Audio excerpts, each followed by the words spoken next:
Este es un mensaje del pastor John MacArthur, traducido y predicado en español para el mundo de habla hispana.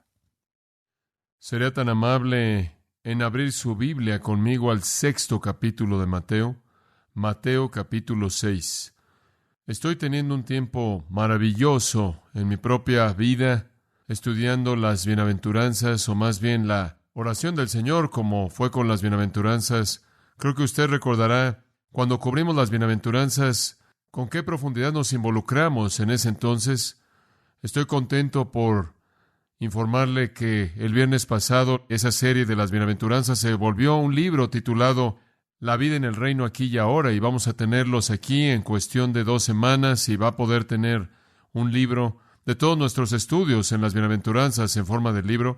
Pero tengo el mismo tipo de gozo conforme estudio la oración del Señor, o como le hemos llamado, la oración de los discípulos, simplemente escarbando tan profundo como podemos en este tesoro que Cristo nos ha dado en enseñarnos en cómo orar. Y de nuevo quiero leerle todos los versículos de esta oración majestuosa en su profundidad y simplicidad, para que tengamos un marco de referencia conforme vemos en particular el versículo 12.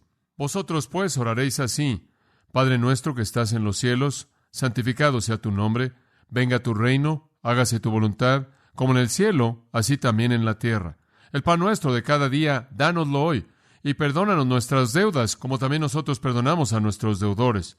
Y no nos metas en tentación, mas líbranos del mal, porque tuyo es el reino, y el poder, y la gloria, por todos los siglos. Amén. Enfocándonos en este día del Señor y el próximo con toda seguridad, y quizás más allá de eso, en el versículo 12. Y perdónanos nuestras deudas, como también nosotros perdonamos a nuestros deudores. Y después un comentario al margen en el versículo 12 y en el 14. Porque si perdonáis a los hombres sus ofensas, os perdonará también a vosotros vuestro Padre Celestial. Mas si no perdonáis a los hombres sus ofensas, tampoco vuestro Padre os perdonará vuestras ofensas.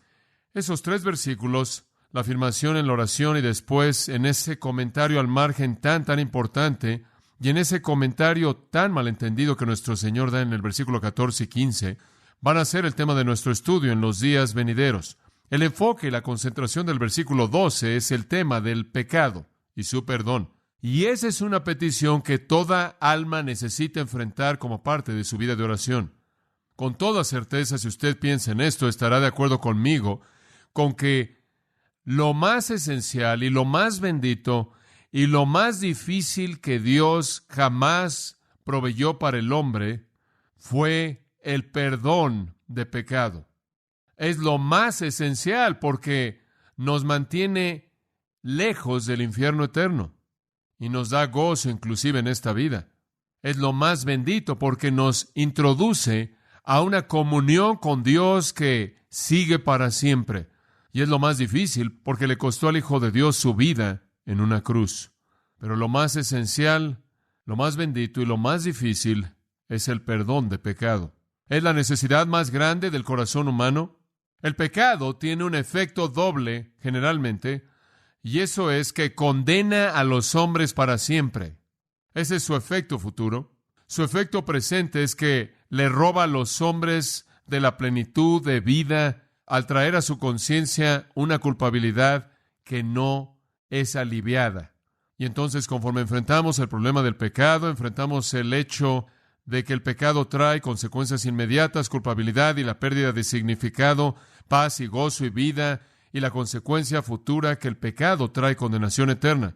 El pecado entonces es, sin duda alguna, la necesidad más grande o el problema más grande para el cual aquí hay una necesidad de solución en la vida del hombre. Simplemente pensando en la vida humana en donde el pecado no es perdonado, tenemos que enfrentar el hecho de lo que nuestra culpabilidad y condenación hace en nuestra conciencia. Shakespeare, quien nunca dijo ser un teólogo, ciertamente conocía algo de la indicación de la Biblia y del hecho de la vida humana, de que la gente puede enfermarse en su mente y en su cuerpo por el pecado no confesado y no perdonado.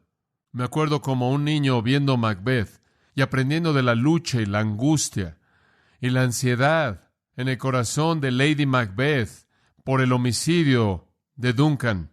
Y ella enfrentó todo tipo de desórdenes psicosomáticos como resultado de este homicidio no confesado.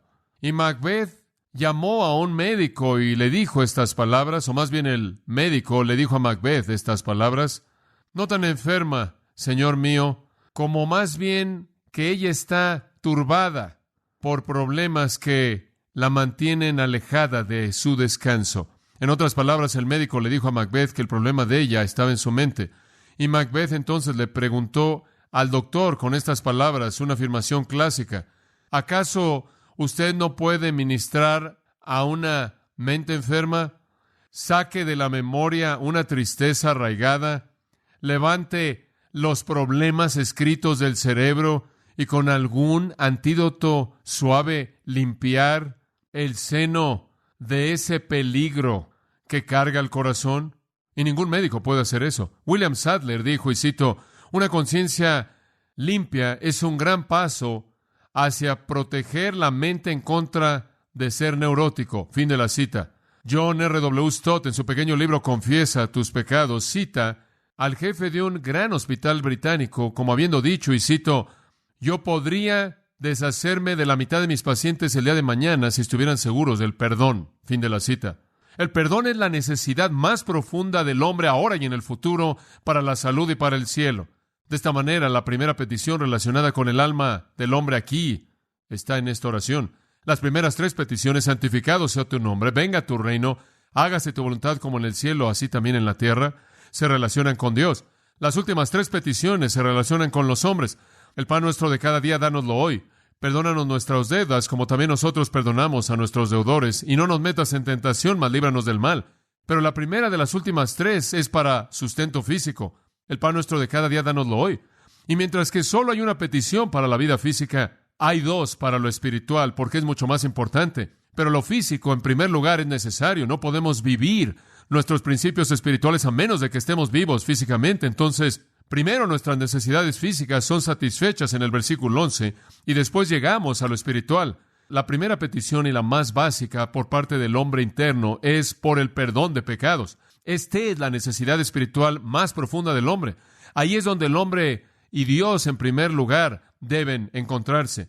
Porque antes de que Dios jamás nos pueda guiar y no llevarnos a la tentación, antes de que Dios nos pueda librar de cualquier cosa, debemos estar en una relación con Él, la cual es posible solo cuando nuestros pecados han sido enfrentados. Porque Dios es un Dios santo, de ojos más puros como para ver el mal y no puede ver la iniquidad. Santo, santo, santo es Jehová Dios, dijo Isaías.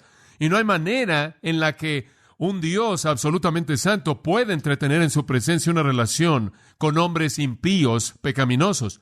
Si vamos a tener cualquier relación con Dios, si se va a ganar algún tipo de cosa espiritual, comienza con una petición de perdón.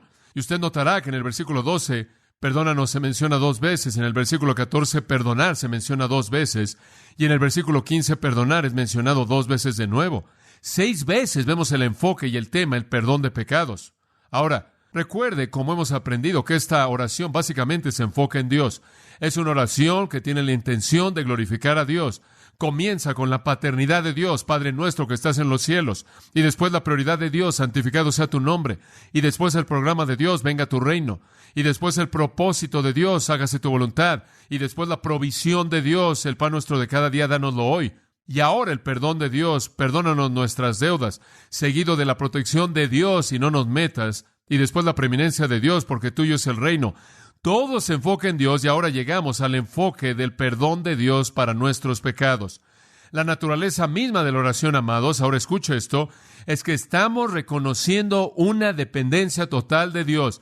No vamos a tener pan diario sin Dios, no tendremos perdón de pecados sin Dios, no tendremos guía ni dirección en nuestras vidas fuera de Dios. Por lo tanto, la preeminencia es suya y el poder y la gloria en el reino.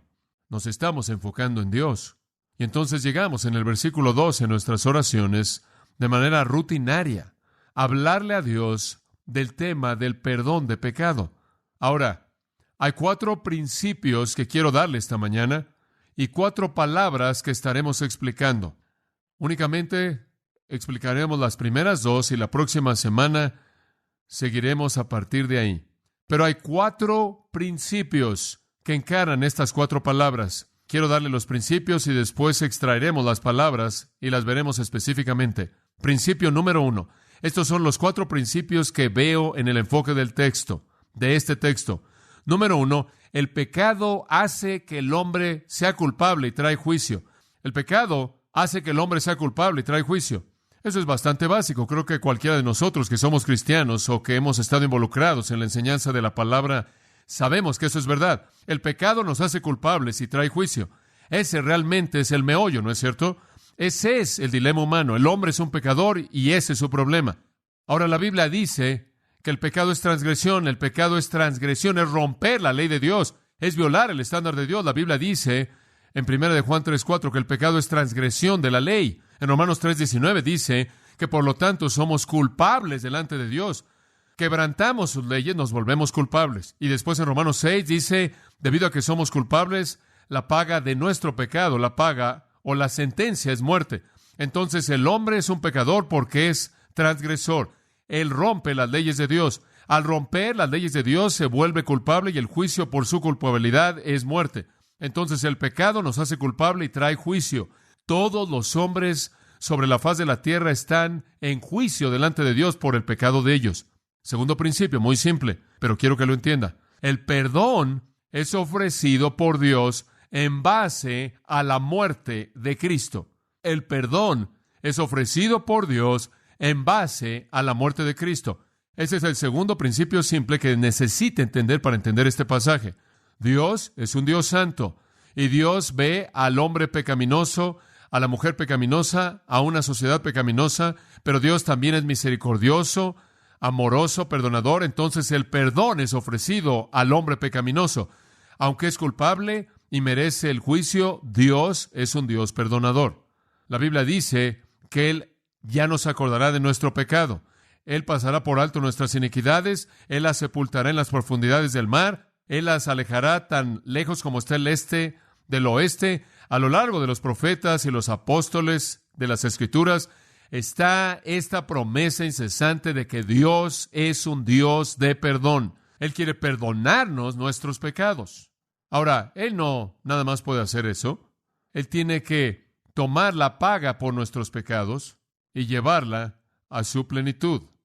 ¿Por qué? Porque un Dios justo, recto y santo no puede perdonar el pecado a menos de que la paga del pecado sea pagada. ¿Se da cuenta? Entonces Cristo tomó nuestro lugar. El perdón entonces es ofrecido por Dios en base a la muerte de Cristo. Un tercer principio. La confesión de pecado es necesaria para recibir ese perdón de Dios. La confesión de pecado es necesaria para recibir ese perdón de Dios. El perdón está disponible. El castigo ha sido pagado. La propiciación o la cobertura ha sido realizada. La satisfacción ha sido alcanzada. Solo es cuestión de recibir el regalo. Y lo que es básico, esa recepción es una confesión de pecado. Como Pablo lo dijo en Hechos 20, arrepentimiento para con Dios y fe en nuestro Señor Jesucristo resulta en salvación. Debe haber entonces confesión de pecado. Primera de Juan 1:9 dice, los que están confesando sus pecados son los que están dando evidencia de que están siendo perdonados. En otras palabras, la confesión de pecado es una manifestación que es necesaria para el perdón. Es parte de la esencia de eso. Cuando usted viene a Dios, viene como un pecador. Ningún hombre jamás recibe salvación quien no está arrepentido de su pecado. En las bienaventuranzas, nuestro Señor dice, si quieren entrar en mi reino, necesitan entrar en mi reino así. En primer lugar, reconoces que eres un mendigo en tu espíritu. Eres una persona privada sin recursos disponibles para ti, y en medio de tu pecaminosidad como mendigo, con tus harapos viles, miserables, clamas y dices, llorando por tu pecado, manso delante de un Dios santo, con un hambre y sed de justicia, le ruegas por su misericordia y en base a eso Dios te recibe. En Lucas 18 nos cuenta que el fariseo que fue al templo y dijo, te doy gracias porque no soy como los otros hombres, ni como este publicano por aquí, este recaudador de impuestos, sino que ayuno 2 veces a la semana y doy diezmos de todo lo que poseo, etcétera, etcétera. Y por ahí en la esquina estaba el publicano, el recaudador de impuestos, y él ni siquiera levantaba sus ojos al cielo, sino que se golpeaba el pecho y decía, Dios, sé propicio a mí, pecador. Y Jesús dijo, ese hombre se fue a casa justificado antes que el otro. ¿Por qué? Porque uno se rehusó a reconocer su pecaminosidad y el otro la reconoció. Es básico, entonces, para recibir el perdón disponible, es la confesión de pecado. Y Dios está dispuesto y pronto a perdonar al que confiesa. Si confesamos, Él es fiel y todavía justo para continuar limpiándonos de todo pecado. Hay un cuarto principio, y este en cierta manera es el enfoque central del pasaje, y este confunde a la mayoría de la gente. En cuarto lugar, perdonarnos unos a otros es una parte esencial de recibir perdón para nosotros mismos. Perdonarnos unos a otros es una parte esencial de recibir perdón para nosotros mismos. Ahora, con mucha frecuencia cuando la gente lee los versículos, particularmente el versículo 14 y 15, solo vamos a ser perdonados si perdonamos, se confunden, porque parece como si el perdón de Dios demanda que perdonemos a alguien más. Y ellos suponen entonces que usted tiene que comenzar a perdonar a la gente antes de que usted pueda ser salvo. Y mucha gente dice, bueno, no entendemos. ¿Quieres decir que nunca voy a ser perdonado por Dios hasta que yo perdone a alguien más? ¿Cómo puedo perdonar a alguien más si ni siquiera soy un cristiano? ¿Cómo puedo hacer yo un acto justo antes de que tenga una naturaleza justa? Es la pregunta. Pero esa pregunta presupone el malentendimiento del concepto entero en los versículos 14 y 15. Quédese con nosotros en esta mañana y vamos a comenzar a establecer un fundamento para resolver esto. Ahora le di 4 principios, ¿no es cierto? Y espero que los recuerde. Principio número 1, el pecado hace que los hombres sean culpables y trae juicio. Número 2, el perdón es ofrecido por Dios en base a la muerte de Cristo. Número 3, confesar el pecado es necesario para recibir el perdón disponible de Dios. Y número 4, perdonarnos unos a otros es esencial si vamos a ser perdonados. Ahora tomemos 4 palabras de esos 4 principios. La primera es que el pecado nos hace culpables. Después el perdón es ofrecido por Dios. Después la confesión es necesaria y perdonarnos unos a otros es esencial. Quiero hablar entonces el día de hoy y la próxima vez y quizás la vez después de la próxima acerca del pecado, el perdón, la confesión y perdonarse, porque esas 4 palabras, si son entendidas de manera clara y correcta, literalmente van a abrir el significado de esta porción que con frecuencia es confusa. Comencemos con la primera palabra, pecado. Y perdónanos nuestras deudas. El versículo 15 usa la palabra transgresión y transgresiones. Ahora escuche. Ambas palabras describen el pecado. El pecado es el problema. Muy bien, probablemente tiene eso en su bosquejo. El pecado es el problema de todo hombre.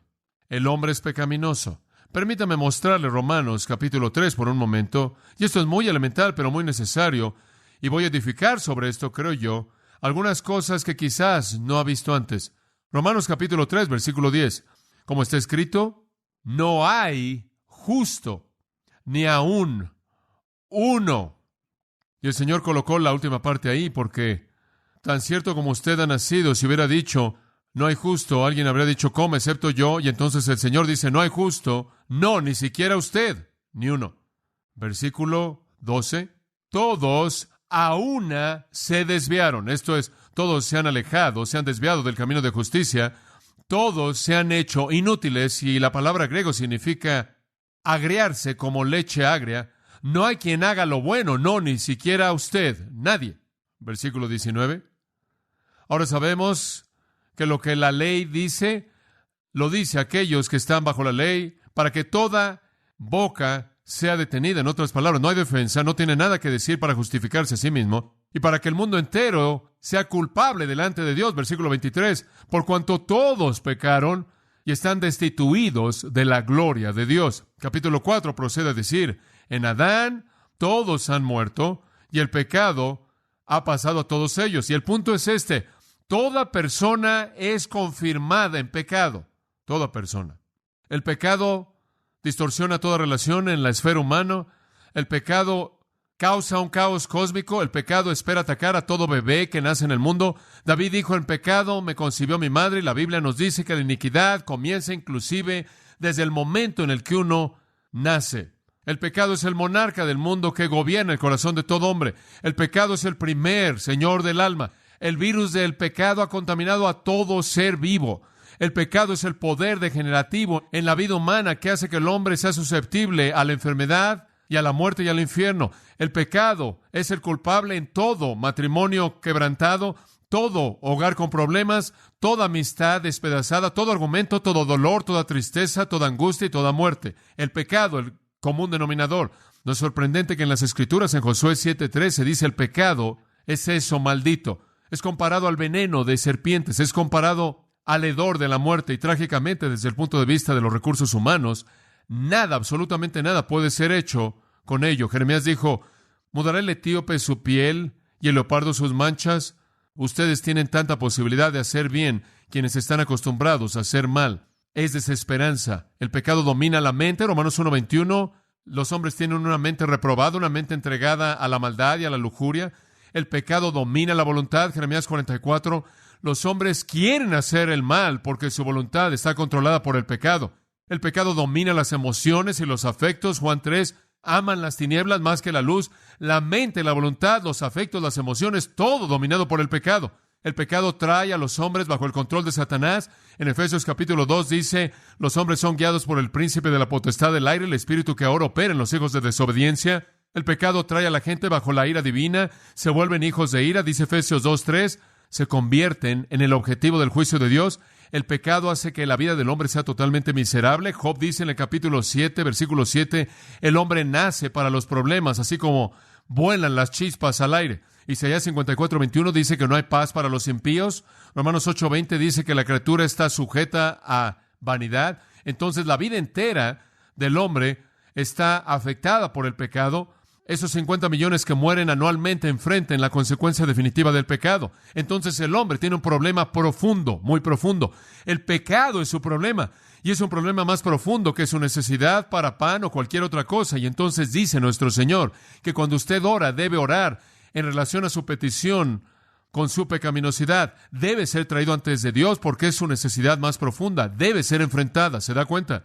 Y entonces, conforme oramos en nuestras oraciones, debe haber este elemento de un reconocimiento de nuestra pecaminosidad. Eso es lo que está diciendo. Ahora, notará en el versículo 12 la palabra deudas. Y notará en el versículo 14 y 15 transgresiones. Ahora, permítame mostrarle algo. Hay 5 palabras en el Nuevo Testamento para pecado. Y un pequeño estudio de palabras se lo voy a dar rápidamente, así que agárrese de su asiento. La primera palabra es amartía. No se preocupe por escribirla. Para aquellos de ustedes que son eruditos del griego, entienden eso. Amartía, la palabra, es usada probablemente más que cualquier otra en el Nuevo Testamento para pecado, y significa perder el blanco. Es una palabra de arquero. Usted dispara la flecha y no le da el blanco. Y generalmente la idea es que usted no le da porque su flecha queda corta, por cuanto todos pecaron y están destituidos. Todos son culpables de amartía y han quedado cortos. No importa qué tan lejos trate usted de disparar, nunca llega ahí. Y sabe una cosa, las flechas de algunas personas llegan más lejos que otras, pero nadie llega ahí. Es algo así como brincar a Catalina. Usted sabe, podremos tener a 1,000 personas en fila y todo el mundo podría dar un gran salto de la playa de Santa Mónica a Catalina y la gente estaría a diferentes niveles, pero nadie llegaría a Catalina. Entonces hay diferencias en cómo vemos el problema, pero las flechas de toda persona quedan cortas. No le damos al blanco porque, ¿cuál es la marca? Mateo 5:48. Nuestro Señor lo dijo antes en el sermón aquí, en el Sermón del Monte. Él dijo, sed pues vosotros perfectos como vuestro Padre que está en los cielos es perfecto. Y cuando usted es como Dios, usted llega al objetivo, y cuando no lo es, no llega. Bienvenido a la comunidad de aquellos que no le dan al blanco. No le damos al blanco, esa es la primera palabra para pecado. La segunda palabra es parabasis. Básicamente significa cruzar una línea. Dios traza una línea y la línea es entre lo que está bien y lo que está mal. Cuando usted peca, usted cruza la línea. Es como cuando usted va a algún lugar y hay un letrero que dice, no pise el césped. Hay algo en usted que simplemente quiere pisar ahí y cruzar eso. Hay algo en nuestra naturaleza que reacciona a eso. El pecado entonces es cruzar la línea, la cual está trazada entre lo que está bien y lo que está mal. Es hacer algo que está prohibido en pensamiento, en palabra o en acto. En tercer lugar está la palabra nomia, basada en la palabra nomos, la cual es la palabra para ley en el griego. Es la idea de transgresión, como lo mencioné antes. Es romper de manera abierta, quebrantar de manera abierta la ley de Dios. Una rebelión en contra de Dios. Y notará una progresión en estas palabras. Amartía la palabra, lo cual tiene que ver con no darle al blanco.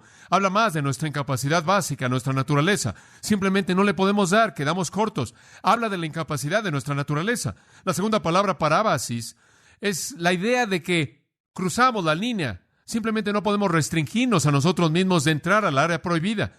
Y esto es algo más abierto que lo que parece ser amartía, la cual en cierta manera es nuestra incapacidad, nuestra impotencia de darle al blanco. Parabasis está un poco más dirigida, un poco más planeada y premeditada.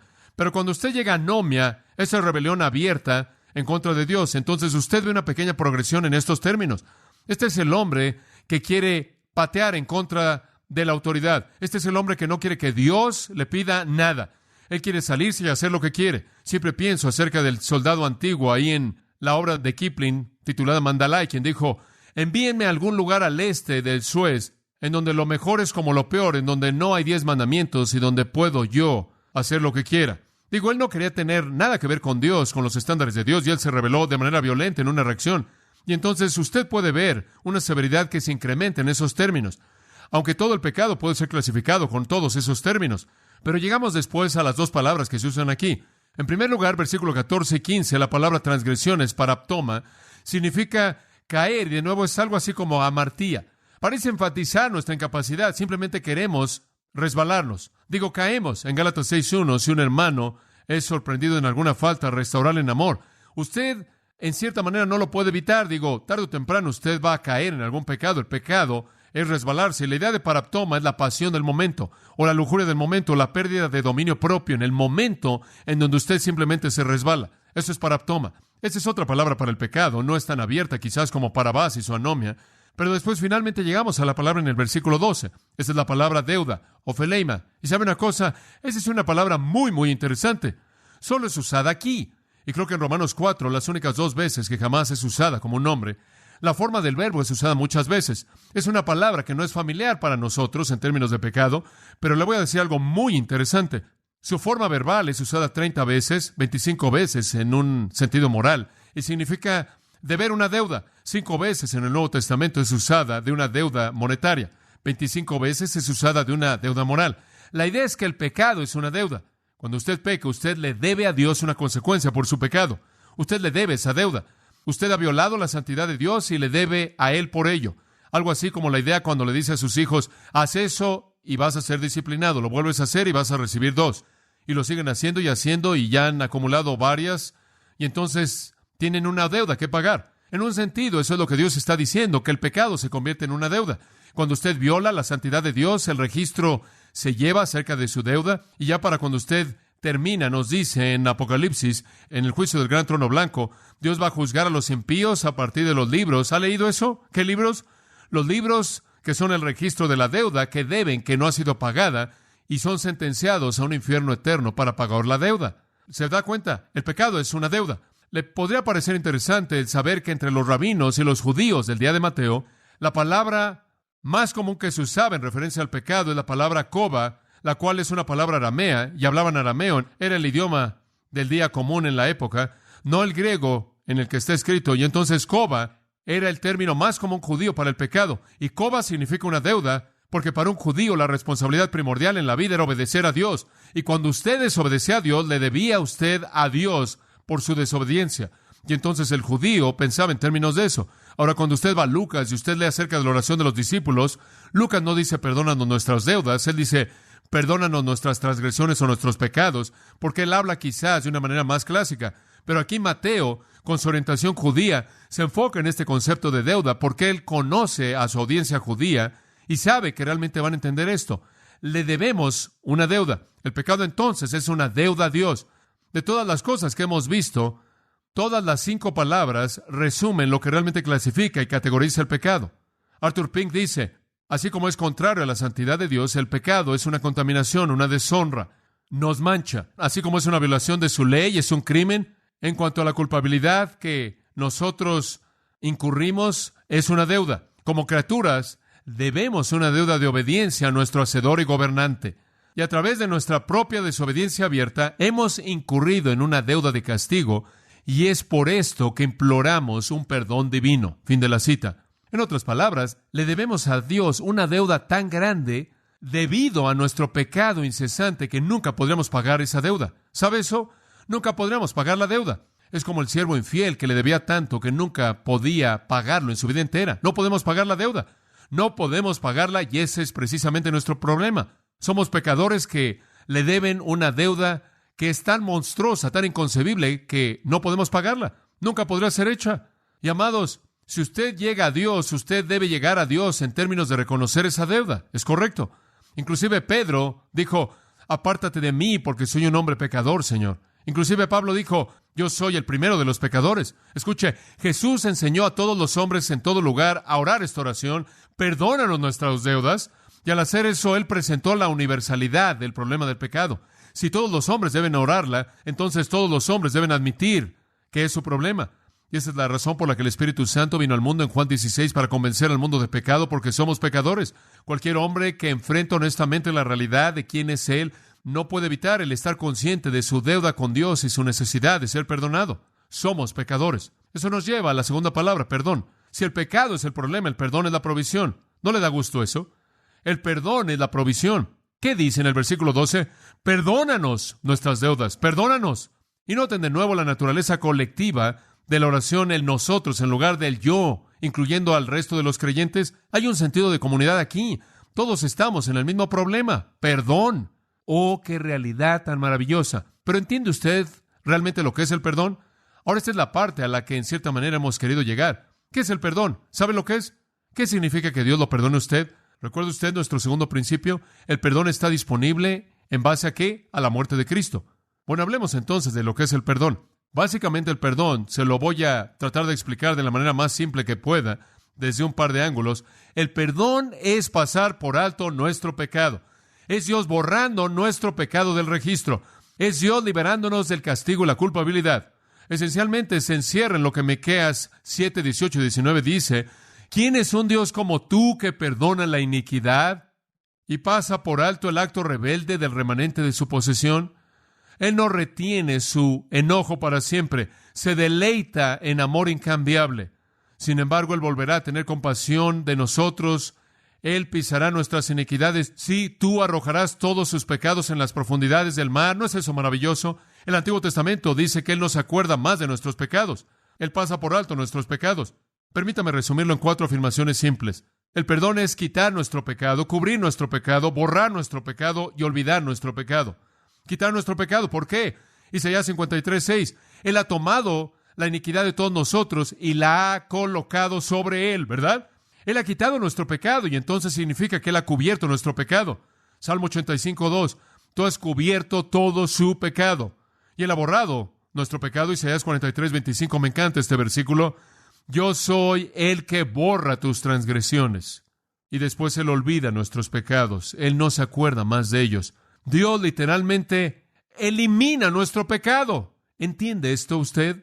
¿Sabe una cosa? Si usted llega a un lugar en su vida cristiana en donde esto se vuelve algo común y corriente y usted ha perdido ese gozo inestimable de entender el perdón, entonces usted ha llegado a un lugar árido en su vida. Oh, cuán agradecido deberíamos estar por un perdón así. Y escuche, esto es solo posible por Cristo. Dios no solo podría pasar por alto su pecado, a menos de que Él colocara el castigo por su pecado en alguien más, y esa es la razón exactamente por la que Cristo murió. Ahora hay 2 tipos de perdón. Ahora escuche esto. Esto es realmente interesante. 2 tipos. Número 1 es perdón judicial. Número 2 es, llamémosle, perdón paternal. Judicial y paternal. Ahora comencemos con el primero. Perdón judicial, y creo que esto es de lo único que vamos a hablar esta mañana, solo el primero. Perdón judicial. ¿Qué es eso? Ve a Dios como juez. Dios mira y dice, eres culpable, has quebrantado la ley, estás bajo juicio, condenación, tiene que haber castigo. Pero después, ese mismo juez dice, en base a la muerte de Cristo, Él llevó tu castigo, Él llevó tu culpabilidad, Él pagó por tu pecado, el precio ha sido pagado, te declaro perdonado. Ese es un acto judicial, posicional, completo. Me gusta usar esa palabra posicional porque se relaciona con cosas que hemos estudiado en el pasado. Perdón posicional concedido por Dios como el juez moral del universo. Y mediante ese acto de perdón judicial, escuche esto, todos sus pecados, pasados, presentes, futuros, cometidos, siendo cometidos y no cometidos, son perdonados de manera total y completa y para siempre perdonados, y usted es justificado de todas las cosas para siempre. Dice usted, hombre, ¿cuándo sucede eso? Sucede en el momento en el que usted invita a Jesucristo a su vida, el momento en el que usted es redimido, el momento en el que usted cree en Cristo. Su pecado es colocado en Él y la justicia de Él es colocado en usted, y Dios lo declara usted judicialmente justificado. Eso es Romanos 3. Declarado justo, posicionalmente y para siempre, todo el pecado es cubierto, pasado por alto, borrado y olvidado. ¡Oh, qué pensamiento! ¿No es eso maravilloso? Y Él continúa haciéndolo. Esto es debido a Cristo, amados. Esto es lo que Él hizo en la cruz. En Mateo 26, 28, Él dijo, conforme tenía la copa, este es mi sangre del nuevo pacto, del Nuevo Testamento, la cual es para el perdón de pecados. ¿Se da cuenta? En Efesios 1:7, Pablo dijo, en Cristo tenemos redención por su sangre, el perdón de pecados. En 1 Juan 2:12, os he escrito a vosotros, hijitos, porque vuestros pecados son perdonados por causa de su nombre. Efesios 4:32, así como Dios por causa de Cristo os ha perdonado. En otras palabras, debido a que Cristo tomó todos nuestros pecados y pagó el castigo, cuando creemos en Cristo y aceptamos su sacrificio, Dios se lo apropia a favor nuestro y judicialmente somos declarados justos para siempre y perdonados por pecados pasados, presentes y futuros. Dice usted, ¿es solo eso el Nuevo Testamento? Ahora escucha esto. Yo no creo eso. Yo creo que eso es también Antiguo Testamento. Ahora, algunas personas creen que en el Antiguo Testamento usted era salvo hasta que usted pecaba la próxima vez y después usted hacía otro sacrificio y era salvo otra vez. No lo creo. Yo creo que usted era salvo en el Antiguo Testamento así como la gente en el Nuevo Testamento era salva al creer en Dios, al someterse a sí mismo a Dios. Y yo creo que la redención en el Antiguo Testamento era tan momentánea, tan instantánea y tan exacta como en el Nuevo. Por ejemplo, usted toma a Abraham en Santiago 2:23 y dice, Abraham creyó a Dios. En otras palabras, Abraham llegó a un punto en su vida en el que tuvo fe en Dios y él ejerció esa fe hacia Dios y creyó todo lo que Dios había revelado hasta ese entonces. Aceptó a Dios como su Señor y Salvador. Y en ese punto, aunque nunca vio la cruz o percibió todo lo que Cristo sería, él creyó en Dios. Y Santiago 2:23 dice, en ese momento le fue imputado a él justicia y a partir de ahí él fue llamado amigo ¿de quién? De Dios. Él fue salvado en un momento. En Romanos capítulo 4 de nuevo dice, Abraham creyó en Dios y le fue contado por justicia.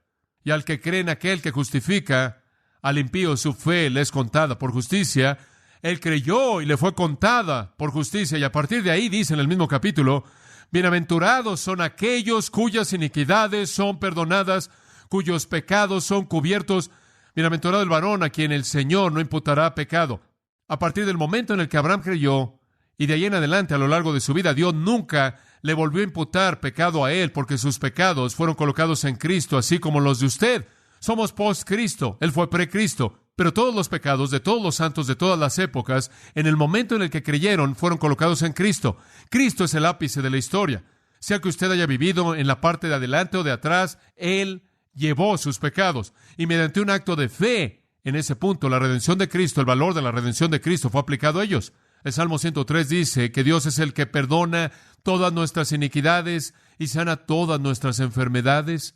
Yo creo que ellos conocieron la redención judicial en el Antiguo Testamento.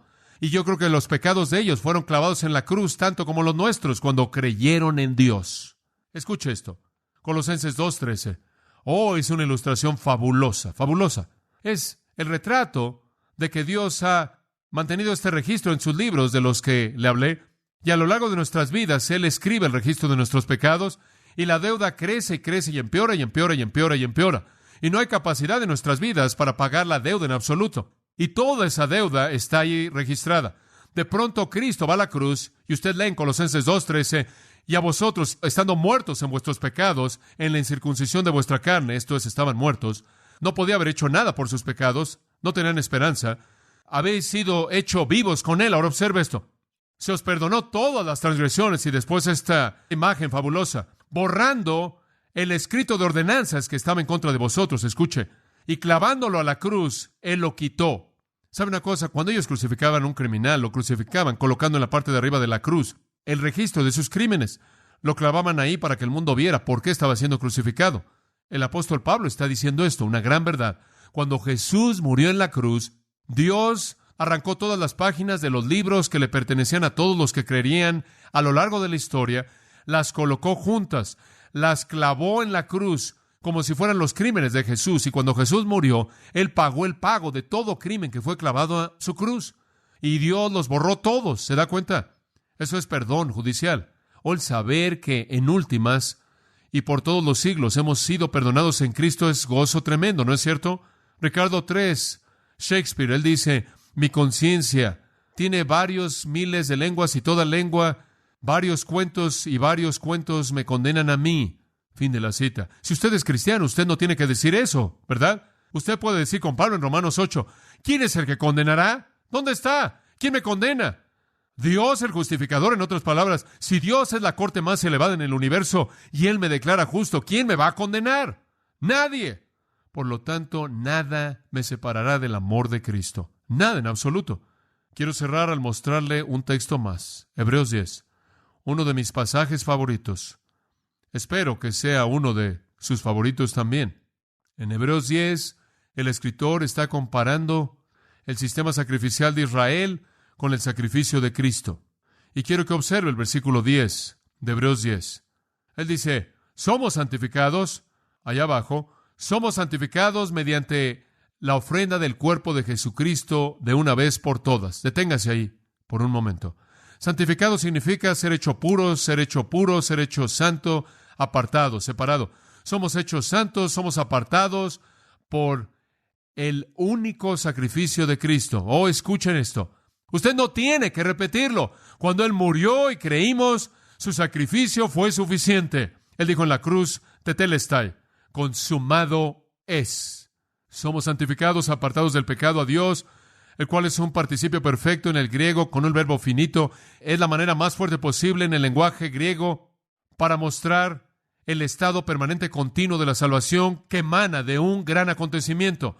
Y entonces Cristo muere en la cruz y en el momento en el que creemos, eso nos es imputado. Y está ese perdón continuo basado en esa única ofrenda. En contraste a eso, versículo 11, los sacerdotes del Antiguo Testamento estaban ministrando diariamente y estaban de pie. ¿Ve la palabra de pie? De pie, de pie y parados y ofreciendo los mismos sacrificios una y otra vez, siempre de pie, porque el trabajo nunca se había acabado. Versículo 12. Pero este hombre, después de que ofreció un sacrificio por el pecado para siempre, se sentó. ¿Por qué? Se acabó. Los sacerdotes pueden estar de pie, caminando y haciéndolo una y otra vez, pero Cristo lo hizo una vez y se sentó. No puede ser repetido, no necesita ser repetido. ¿Por qué? Versículo 14. Porque mediante una sola ofrenda Él perfeccionó para siempre a los que son santificados. Y si Jesús dice en Mateo 5:48, sed pues vosotros perfectos, y Cristo va a la cruz y nos perfecciona, entonces Cristo es la solución para el problema, ¿verdad? Debemos ser perfectos y Él nos perfecciona en su única ofrenda. Eso, amados, es perdón judicial. Y el resultado de esto está en el versículo 17. Y de sus pecados e iniquidades, ¿qué? No me acordaré jamás. Oh, qué gran pensamiento. Escuchen, amados, todos los pecados de usted son perdonados debido a Cristo, si usted cree. Eso es perdón posicional judicial. Ahora, regrese a Mateo 6 y voy a cerrar al presentarle un pensamiento. Dice, perdónanos nuestras deudas, como también nosotros perdonamos a nuestros deudores. En el versículo 14 dice, porque si perdonáis a los hombres sus ofensas, os perdonará también a vosotros vuestro Padre Celestial. Mas si no perdonáis a los hombres sus ofensas, tampoco vuestro Padre os perdonará vuestras ofensas. Y decimos de pronto, espera un momento, si todos mis pecados ya han sido perdonados en Cristo, si todos mis pecados fueron enfrentados en la cruz de Cristo, ¿por qué necesito pedir perdón? ¿Y por qué no lo voy a recibir a menos de que yo se lo extienda a alguien más? Esa es la pregunta que ha confundido a mucha gente. Algunas personas dicen, bueno, como puedes ver, esta es la oración para un incrédulo. No es la oración para un incrédulo, porque un incrédulo no comienza su oración diciendo Padre nuestro, ¿verdad? Esa es la oración de un creyente, la oración de un discípulo. Usted ya es un cristiano antes de que usted llegue al versículo 12. Dice usted, bueno, si yo ya soy un cristiano y todos mis pecados son perdonados, ¿qué estoy haciendo? Diciendo, perdónanos nuestras deudas. ¿Y qué es lo que Dios está diciendo al decir, y si no perdonas a alguien más, yo no te voy a perdonar a ti? Si quiere conocer la respuesta a eso, regrese la próxima semana. Y si no quiere conocer la respuesta a eso, Dios tenga misericordia de su alma en pecado. Porque esa es una de las más grandes verdades en toda la Biblia. Y la base de esto es esto. Necesita entender, le voy a dar un adelanto aquí, necesita entender la diferencia entre perdón judicial y perdón paternal. Uno tiene que ver con su posición delante de Dios para siempre y la otra tiene que ver con el gozo de su comunión día tras día. Y veremos eso, si el Señor quiere, la próxima semana. Oremos. Es bueno estar juntos de nuevo, Padre, para compartir en tu palabra. Te damos gracias por su riqueza. Oh, gracias por tu perdón, por la provisión que has hecho para toda persona aquí. Mientras que sus cabezas están inclinadas y sus ojos cerrados por tan solo un momento, quiero decir esto. Algunos de ustedes no conocen a Cristo y, por lo tanto, nunca han conocido su perdón. Está disponible para usted el día de hoy. En su corazón, en este momento, lo que tiene que hacer es clamar a Él y pedirle que perdone su pecado, reconocer que es un pecador, pedirle su limpieza, reconocer que Él ha muerto por usted, saber que Él ha pagado la paga por su pecado, clamar a Él en arrepentimiento, y clamando a Él va a resultar en perdón judicial aplicado a usted y para siempre, y usted estará para siempre en la familia de Dios y disfrutará de la plenitud de su cielo eterno. Y Él nunca le quitará su regalo. Espero que no se vaya sin ese perdón. Padre, despídenos con tu bendición. Gracias por tu perdón. Tráenos de regreso en esta noche para una gran noche gloriosa. Y te daremos la alabanza en el nombre de Cristo. Y todos dijeron, amén. Que Dios los bendiga. Usted ha escuchado a John MacArthur, maestro bíblico de Gracia a Vosotros. Para más información y acceso gratuito a todos los mensajes de John, así como una lista de libros incluyendo la Biblia de estudio, visite la página web en gracia.org. Gracia a Vosotros y el pastor John MacArthur se reservan toda protección y el derecho de autor bajo la ley que esté vigente. La información de derechos de autor está disponible en gracia.org, que incluye instrucciones para limitar la duplicación de este archivo digital. Gracia a Vosotros es una organización sin fines de lucro, dedicada a desarrollar recursos desde las enseñanzas del pastor John MacArthur, las cuales ofrecen la verdad de las Escrituras. Por otra parte, estimado oyente, su apoyo en oración y sus donaciones al ministerio nos ayudan a lograr este propósito para equipar a miles de personas de habla hispana. Si desea hacer una donación u ofrenda, puede hacerlo utilizando su tarjeta Visa, Mastercard, Discovery o American Express. Si vive en Estados Unidos o Puerto Rico, puede llamarnos al 1-866-5-GRACIA. Esto es 1-866-547